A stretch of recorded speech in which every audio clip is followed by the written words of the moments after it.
A honeymoon cruise is supposed to be the perfect start to a perfect life. A floating paradise of champagne, sunsets, and the promise of a shared future, sailing across an endless, turquoise sea. But what happens when that paradise becomes a prison?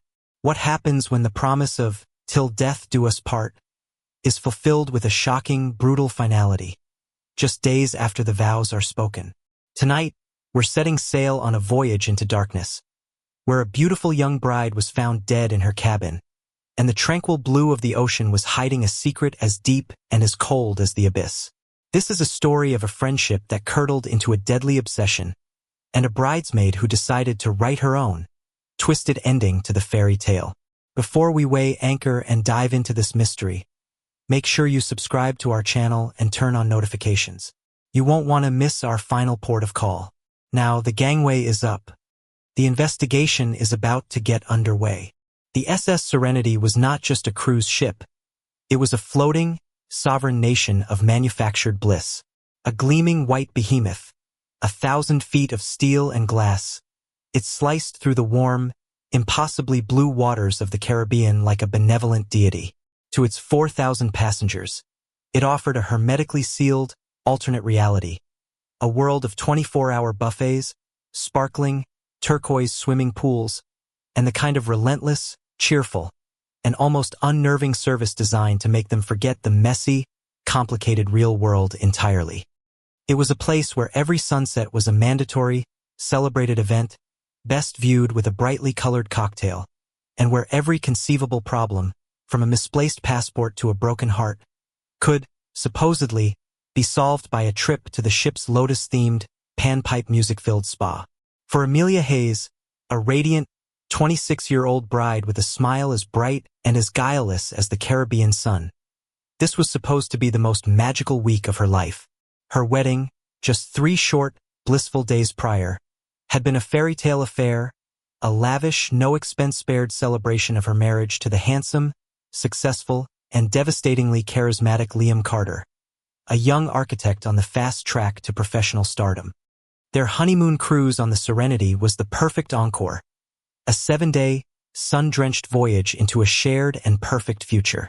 On the 3rd morning of the cruise, as the Serenity sailed serenely on the placid, azure waters between the lush, volcanic islands of St. Lucia and Martinique, that perfect future came to an abrupt, silent, and horrifying end.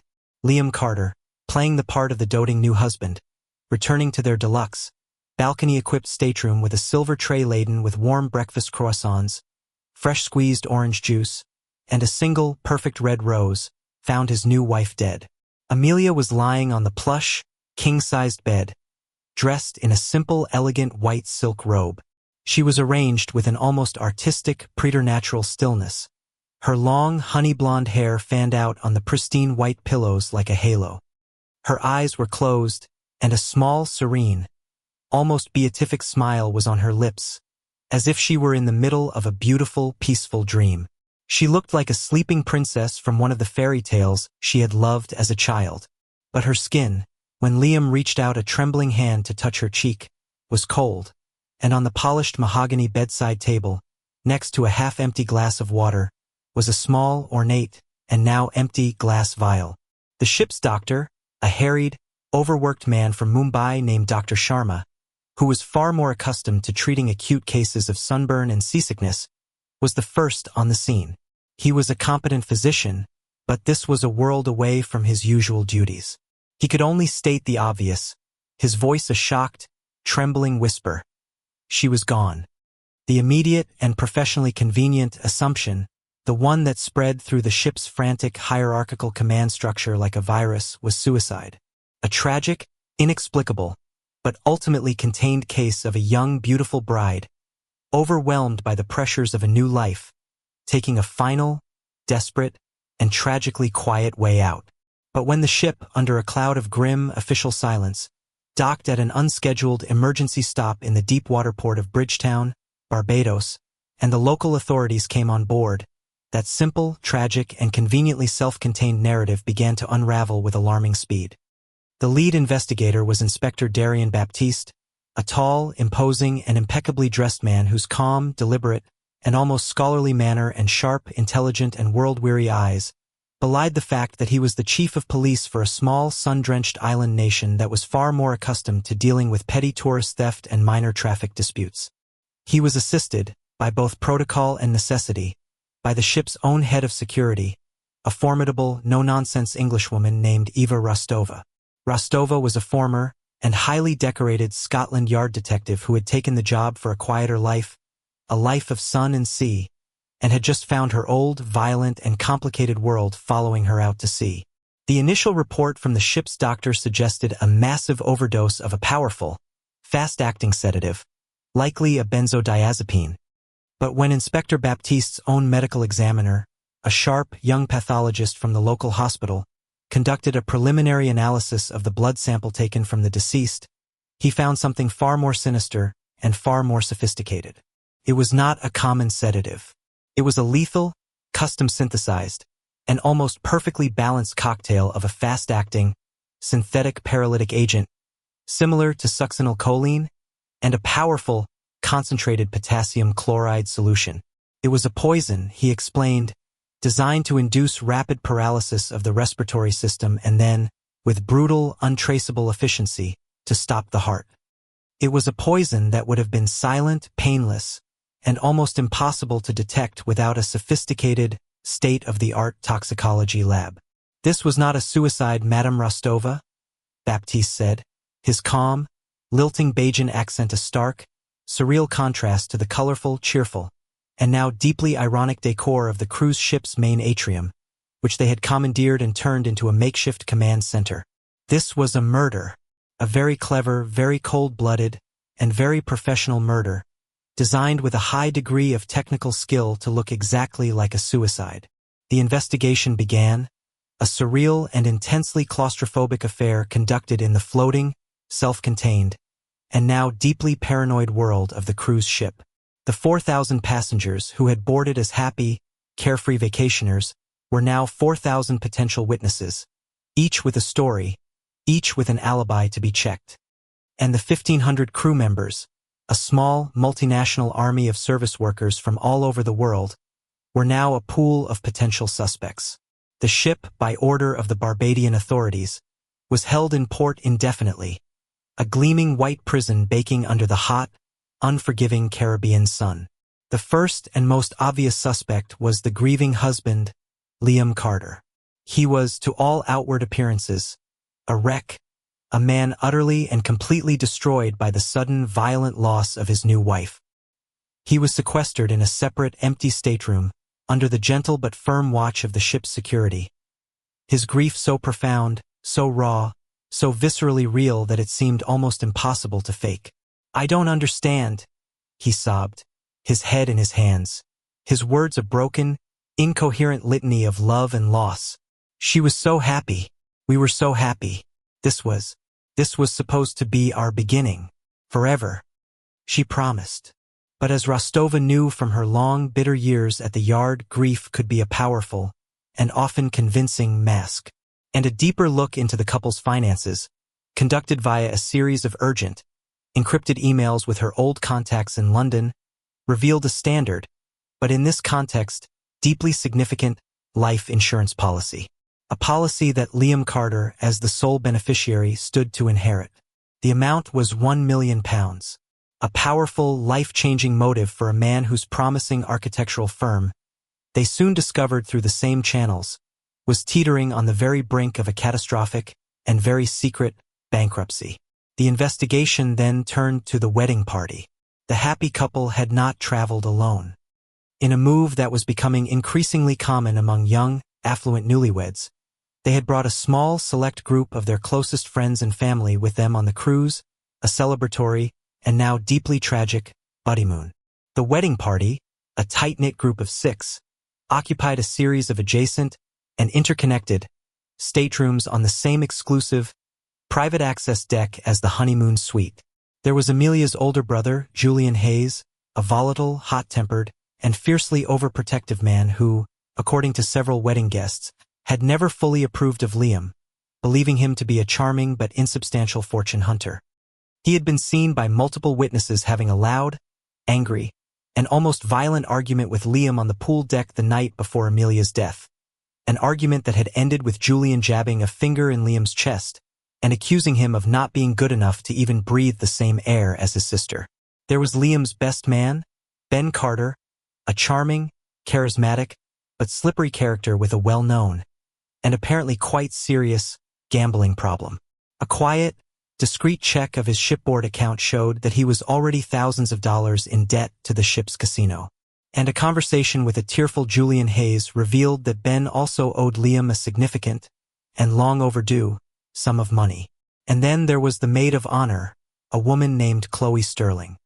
Chloe had been Amelia's best friend since childhood, an inseparable, almost symbiotic bond that everyone who knew them described, with a mixture of admiration and sometimes pity, as sisterly. She was a quiet, shy, and intensely devoted friend, a woman who seemed to exist, quite happily, in the long, bright shadow of the more radiant and outgoing Amelia. Her grief, like Liam's, seemed bottomless, a quiet, profound ocean of sorrow. She was, in the immediate, chaotic aftermath of the discovery, the one who was comforting everyone, the quiet, stable center in the emotional hurricane, a rock of gentle, unassuming strength for both the shattered husband and the distraught family. As Inspector Baptiste and Security Chief Rostova began the grim process of interviewing the members of the wedding party, a complex, and often contradictory, picture of the beautiful, sunny, and now-dead bride began to emerge. Amelia was loved, yes, universally and deeply, but she was also, it became clear, envied. Her life, to her friends, seemed perfect, a charmed, effortless glide from success to success. The perfect job in art curation, the perfect, inherited good looks, the perfect, handsome, and successful husband. And perfection, Rostova knew, could be a powerful, and often poisonous, catalyst for resentment in those who were forced to live in its shadow. Rostova, using her authority as the ship's head of security, and with the full blessing of the now overwhelmed Inspector Baptiste, began a meticulous cabin-by-cabin search of the wedding party's staterooms. In the rooms of the grieving husband, Liam, the angry brother, Julian, and the indebted best man, Ben, she found nothing out of the ordinary, just the usual chaotic mess of vacation clothes, half-read paperbacks, and duty-free liquor. But in the room of the quiet, gentle, and grieving maid of honor, Chloe Sterling, a room that was as neat, as organized, and as unassuming as the woman herself, tucked away in the back of a small, elegant cosmetics bag, she found something that made her blood run cold. It was a small, sterile, and clearly used insulin-style syringe. And nestled beside it, wrapped in a silk handkerchief, was a set of several tiny, unlabeled, and intricately crafted glass vials, identical in every way to the one that had been found empty on Amelia's bedside table. The discovery was a bombshell, a sudden, blinding flash of light in the dark, confusing landscape of the case. But the central, baffling question remained. Why? Why would a devoted, shy, and lifelong best friend commit such a cold-blooded, sophisticated, and almost unimaginably cruel murder? The motive was not as clear, as simple, as $1 million insurance policy or a drunken, angry argument. It had to be something deeper, something more personal, a secret that was hidden behind a lifetime of seemingly perfect, unwavering, and selfless friendship. Chloe Sterling, the quiet bridesmaid, the devoted best friend, the comforting angel, was now the prime suspect in a murder that was as beautiful, as silent, and as poisonous as a tropical flower. The discovery of the syringe and the identical set of vials in Chloe Sterling's cabin was a fulcrum upon which the entire investigation pivoted. The emotional, chaotic, and sprawling landscape of the case, with its cast of angry brothers and indebted husbands, suddenly contracted, sharpening into a tight, focused, and deeply personal inquiry. The quiet, grieving maid of honor, the woman who had been a pillar of gentle, unassuming strength for the shattered husband and the distraught family, was now at the dark, cold, and silent center of the entire mystery.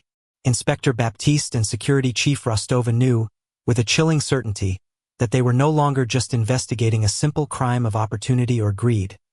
They were delving into the complex, subterranean, and often toxic psychology of a lifelong and seemingly perfect friendship. Their first move was to bring Chloe in for a second and far more pointed interview. They didn't use one of the ship's sterile, impersonal, and windowless meeting rooms. Instead, Rostova, with a shrewd and calculated sense of psychological stagecraft, chose the ship's empty, top-deck cocktail lounge, the Starlight Bar. It was a beautiful, open-air space, surrounded by glass, offering panoramic, almost overwhelming views of the endless, turquoise ocean. It was a place where, just 2 short nights before, the entire wedding party had gathered, laughing and happy, to toast the radiant couple under the vast, star-filled Caribbean sky.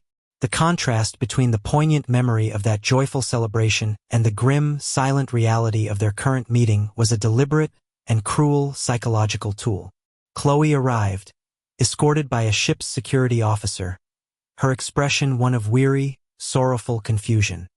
She was still playing the role of the devoted, heartbroken best friend, shocked and bewildered by the dark turn of events, a role she had inhabited so completely that it seemed to be her only reality. "A syringe? Vials?" she said, her voice a soft, trembling, and perfectly pitched whisper of disbelief as she sat on a plush barstool, looking small and fragile in the vast empty space. "I don't understand. That's impossible. I would never ever hurt Amelia. She wasn't just my best friend. She was my sister. She was everything to me." "Then how do you explain this, Chloe?" Rostova asked, her voice calm, even, and devoid of accusation, as she slid a clear, sealed evidence bag containing the damning items across the polished, dark wood of the bar. Chloe stared at the bag, her intelligent eyes wide with what appeared to be genuine, horrified disbelief. I have never seen those things before in my life," she stammered, her hand flying to her mouth in a gesture of pure shock. "Someone must have planted them there. It must have been Liam. He was in my room yesterday, looking for a book. He's trying to frame me. He knows about the insurance policy. He knows the police will suspect him." It was a classic, if predictable, defense: deny and deflect. But Chloe's performance was, to Rostova's professional and cynical eye, flawless. Her shock, her fear, her grief, her sudden, desperate accusation of the grieving husband, it was all perfectly calibrated. A masterclass in emotional verisimilitude. Rostova, a woman who had interrogated some of the most accomplished and hardened liars in the London underworld, found herself momentarily questioning her own, hard-won certainty. While Inspector Baptiste continued with a gentle, probing, and almost paternal line of questioning, trying to find a crack in her emotional armor, Rostova decided to pursue a different, colder, and more factual line of inquiry. The poison itself was the key. It was a custom-synthesized, highly sophisticated cocktail. This was not something one could simply buy on the street or on the dark web. The person who had created and used this poison had to have access to a laboratory and a high level of expertise in chemistry, pharmacology, or a related field. She began a deep, forensic dive into the life and history of Chloe Sterling. On the surface, she was an unremarkable, almost deliberately bland figure, especially when compared to the radiant, vibrant Amelia. She worked as a research librarian at a small, private, and well-respected university, a quiet, scholarly, and low-paying job that seemed to fit her quiet, scholarly persona perfectly. She had a modest, rented apartment, a small and very insular circle of friends, and a life that seemed to be entirely and willingly defined by her all-consuming central relationship with Amelia. But Rostova knew, from a long and bitter career, that the most dangerous secrets often hid behind the most mundane of facades. Using her old Scotland Yard credentials, she accessed international academic databases and pulled Chloe's full, unabridged academic records. Her undergraduate degree, as expected, was in library science. But then Rostova found it, a detail that had been buried for years, a road not taken.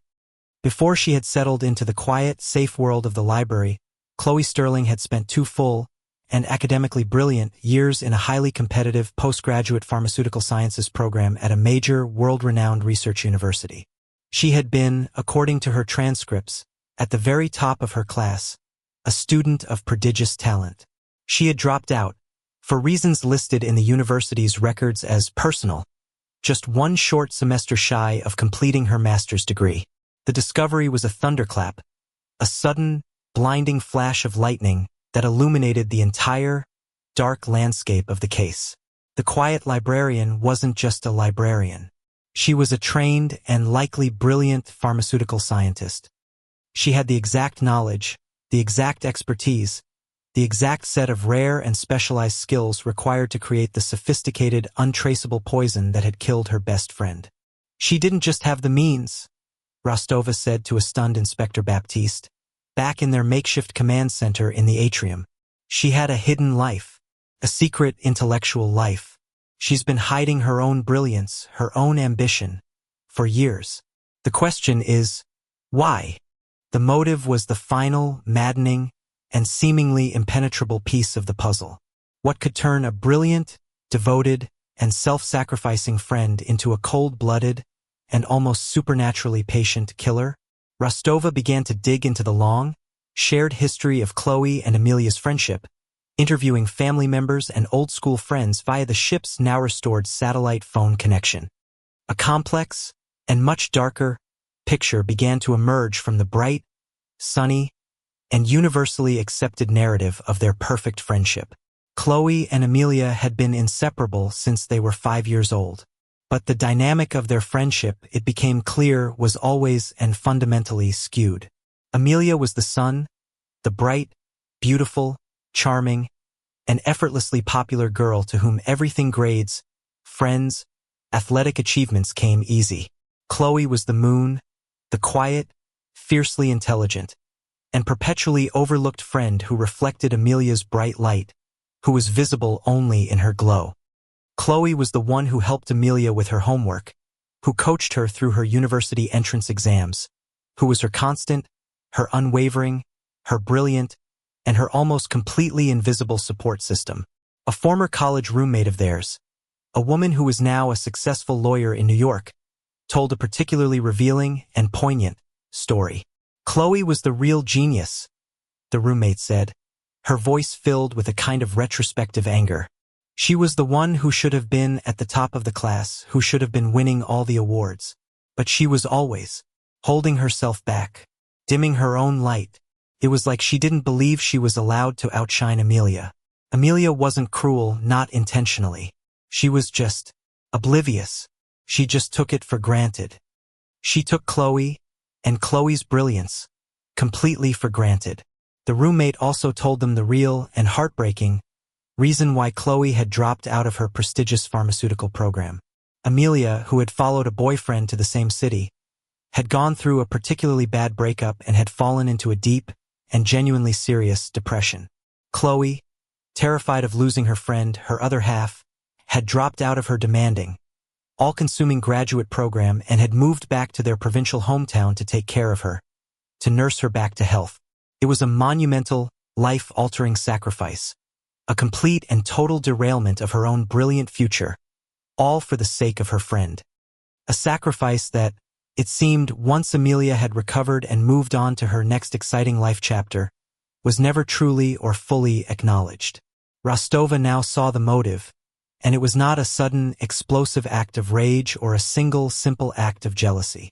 It was a slow-acting poison of its own, a 20-year accumulation of quiet, unacknowledged resentment, of 1,000 small and large sacrifices, of the slow, soul-crushing erosion of a life lived entirely in someone else's shadow.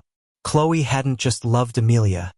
She had been completely and utterly consumed by her. Her own identity had been subsumed into their friendship.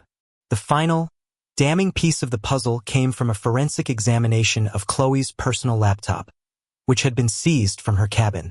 A young, brilliant forensic tech from the Barbadian police force managed to recover a series of deleted files from the computer's hard drive.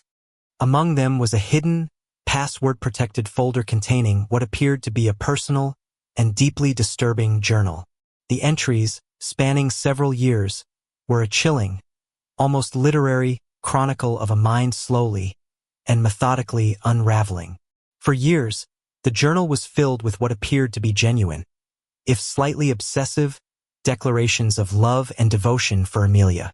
But in the last year, since Amelia had met and gotten engaged to the handsome, successful Liam, the tone had begun to shift, to darken. The entries became more obsessive, more possessive. Chloe wrote about Liam not as a rival, but as an intruder, a foreign body, a virus that was disrupting the perfect, closed, and symbiotic system of her friendship with Amelia. The most damning entry, the one that served as a virtual confession, was from the week of the wedding. Chloe wrote, "She's leaving me. He's taking her away. She thinks this is her happy ending, her new beginning. But she doesn't understand. Our story isn't over. Can't be. I'm the only one who knows how it's supposed to end. I'm the author. I have always been the author. And I will write the final chapter." It was a confession. It was a mission statement. It was a terrifying and heartbreaking glimpse into a mind that had blurred the lines between love and possession, between devotion and a deadly, all-consuming, and ultimately murderous obsession. Chloe hadn't killed Amelia because she hated her. She had killed her because she loved her too much, and she could not bear to lose her, to share her with another life, with another person. The murder was not an act of destruction. In Chloe's twisted, obsessive, and deeply wounded mind, it was an act of ultimate preservation. She was freezing Amelia in time, keeping her perfect, radiant, and forever hers, in the only way she knew how. The honeymoon was not the beginning of a new life for Amelia. It was the setting for the final, tragic, and permanent consummation of her friendship with Chloe. The words from Chloe Sterling's hidden journal were the final, chilling, and irrefutable key that unlocked the dark, claustrophobic, and obsessive room of her motive. The case was no longer a whodunit, but a profound and deeply disturbing whydunit. A deep, psychological dive into the heart of a friendship that had curdled, over a lifetime, into a deadly, all-consuming, and possessive obsession. Inspector Baptiste and Security Chief Rostova knew that their final confrontation with Chloe would not be about extracting a confession of fact. She was too intelligent, too controlled for that. It would be about forcing an admission of a twisted and deeply buried emotional truth. They decided, with a shared, unspoken understanding, to stage the final act of this tragedy in a location that was both intimate and profoundly symbolic. They brought Chloe under the pretense of a final procedural clarification, not to a formal interrogation room, but to the now silent, sterile, and empty bridal suite where Amelia had died. The room had been cleaned with a clinical, almost brutal efficiency by the ship's crew. The bed was perfectly remade with crisp, white linens. The breakfast tray was gone.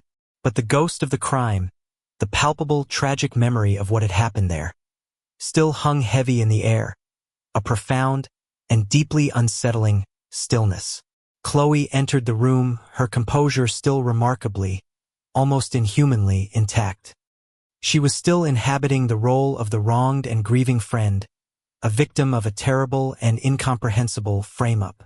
But as her eyes swept over the room, over the king-sized bed where her best friend had taken her final, silent breath, a subtle, almost imperceptible tremor ran through her hands, a tiny human crack in her armor of cool, intellectual control. "Why have you brought me here?" she asked, her voice a soft, wounded whisper, a perfect note of tragic incomprehension. "This is cruel. Unnecessary."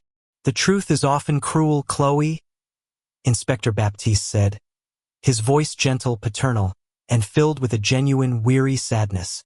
He was not a prosecutor seeking a conviction. He was a man trying to understand a profound and almost unimaginable tragedy. Rostova didn't speak. She simply placed a single printed page on the polished surface of the stateroom's elegant writing desk. It was the final, damning entry from Chloe's journal, the words stark and black against the white of the paper. "I'm the author, and I will write the final chapter." Chloe stared at the page, at her own words, her own secret, twisted manifesto, now exposed in the harsh, unforgiving light. For a long, silent moment, the only sound in the room was the gentle, rhythmic, and inescapable hum of the ship's engines, a constant reminder of their floating, sun-drenched, and inescapable prison. And then, slowly, like a great, ancient dam cracking under an unbearable and lifelong pressure, she began to break. The carefully constructed, meticulously maintained mask of the gentle, devoted, and heartbroken librarian crumbled into dust, and the woman underneath, a woman of profound, brilliant, and terrifying passion, was revealed. "You don't understand," she whispered, her voice no longer soft, but raw and rough, and ragged with an agony that had been suppressed for a lifetime. "None of you could ever possibly understand what we had. It wasn't a friendship. It was everything. It was not a denial. It was the beginning of a confession, a torrent of love, sacrifice, and a deep, abiding rage so profound and so long nurtured that it had become a part of her very soul." She began to tell them the story of her friendship with Amelia, a story that she saw not as a simple childhood bond, but as an epic romance, a great, tragic, and all-consuming love story in which she was the silent, the unsung, the tragic, and the ultimate hero. "I was the one who made her who she was," Chloe said, her eyes now burning with a fierce, almost feverish, and deeply unsettling light. "She was beautiful, yes, the raw materials were there, but she was lost, a beautiful, empty vessel. I was her anchor. I was her mind. I wrote her papers in college. I coached her for her job interviews. I was the silent, invisible architect of her perfect, effortless life. She was my masterpiece, my creation." She spoke of her decision to drop out of her prestigious pharmaceutical program not as a sacrifice, but as a righteous and absolutely necessary choice in a war no one else could see. "She needed me," she said simply, her voice devoid of any self-pity. "Her world was falling apart, and my world, my entire world was her. There was no other choice to make. You protect what you have created." Liam, in her eyes, was not a husband. He was a thief, a common, vulgar, and unworthy thief. "He came along," she said, her voice dripping with a cold, intellectual, and absolute contempt. "And he didn't even see her, not the real her. He saw the beautiful, perfect, and polished thing that I had built, and he wanted to own it, like a new car or a fancy watch. He didn't understand her darkness, her insecurities, her fears. Only I knew how to navigate those dark, treacherous waters. He was going to take her away, and he was going to break her. He was going to ruin my masterpiece. I could not and would not let that happen." The murder, in her chilling and deeply warped telling, was not an act of violence. It was an act of mercy, an act of ultimate and perfect love. "She was so happy on her wedding day," Chloe said, a strange, serene, and almost beatific smile on her lips, a chilling and perfect echo of the smile that had been on Amelia's face when she was found. "Perfectly, flawlessly, and beautifully happy. Perfect, final image. And I knew in that moment that that was it. The perfect moment to end the story. Before the disappointment, before the compromise, before the slow, inevitable erosion of perfection. Before this mediocre, unworthy man could tarnish her." She described the final night with a terrifying, almost clinical, and deeply narcissistic lucidity. She had synthesized the poison over months, a secret, passionate project in the quiet, sterile, and forgotten corners of the university lab where she worked, a place where no one would ever question the quiet, dedicated librarian's late-night research.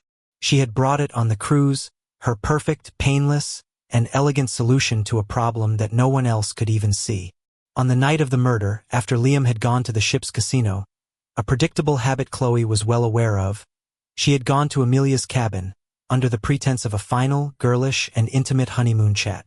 "We talked for hours," she said, her gaze distant, lost in the memory, her voice now soft and filled with a genuine, if deeply disturbing, tenderness. "We laughed. We remembered our childhood. It was perfect, just like it used to be, just the two of us. I told her I had brought her a special gift, a new, all-natural, and very exclusive vitamin supplement to help with sleep and the stress of the wedding.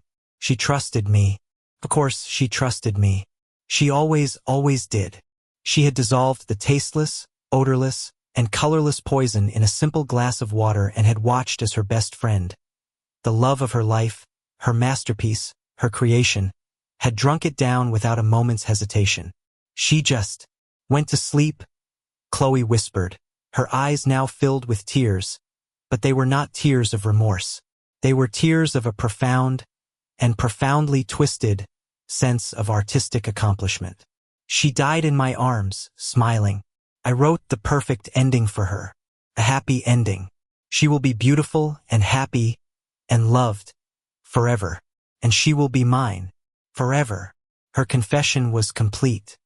It was the story of a woman whose love had become so possessive, so absolute, so narcissistic, that she could not distinguish it from a death sentence. As Inspector Baptiste, his face a mask of weary, sad comprehension, stepped forward to formally arrest her, a final, chilling realization dawned on Rostova. She looked at Chloe, at her quiet, unassuming face, and she finally understood the true, terrifying, and performative depth of her obsession. You didn't plant the evidence in your own cabin by accident, did you? Rostova asked, her voice a soft, sudden insight, a final question in this terrible examination. The syringe, the vials. It was too easy, too convenient. You're too intelligent for such a clumsy mistake. You wanted us to find them. Eventually, Chloe looked at Rostova, and for the first time, she gave a small, genuine smile of acknowledgement, a smile between two intelligent opponents at the end of a long and complex game. A flicker of mutual, if deeply disturbing, respect. A story is no good without an audience, she said simply, her voice now calm, her mission complete. And every great author deserves to have their name on the cover of their greatest work. I wanted the world to know how much I loved her. I wanted them to know that I was the one who wrote her final, perfect, and everlasting chapter. Chloe Sterling, the quiet bridesmaid, the devoted best friend, was not just a killer. She was the author of a tragedy, and in her own, twisted and brilliant mind, she was the story's ultimate and only hero. The SS Serenity has reached its final port of call, its idyllic voyage forever stained by a tragedy born from a love that was too deep, too dark, and too possessive for the light of day. Chloe Sterling's story is a chilling reminder that the most dangerous waters are not in the deep, blue sea, but in the uncharted depths of the human heart, and that the promise of "till death do us part" can sometimes be interpreted as a threat and a deadline. Thank you for joining us on this dark voyage. If you're compelled by the mysteries that explore the fine, blurred line between love and obsession, be sure to subscribe and ring the bell. We have many more stories to tell. The ship has docked. The case is closed.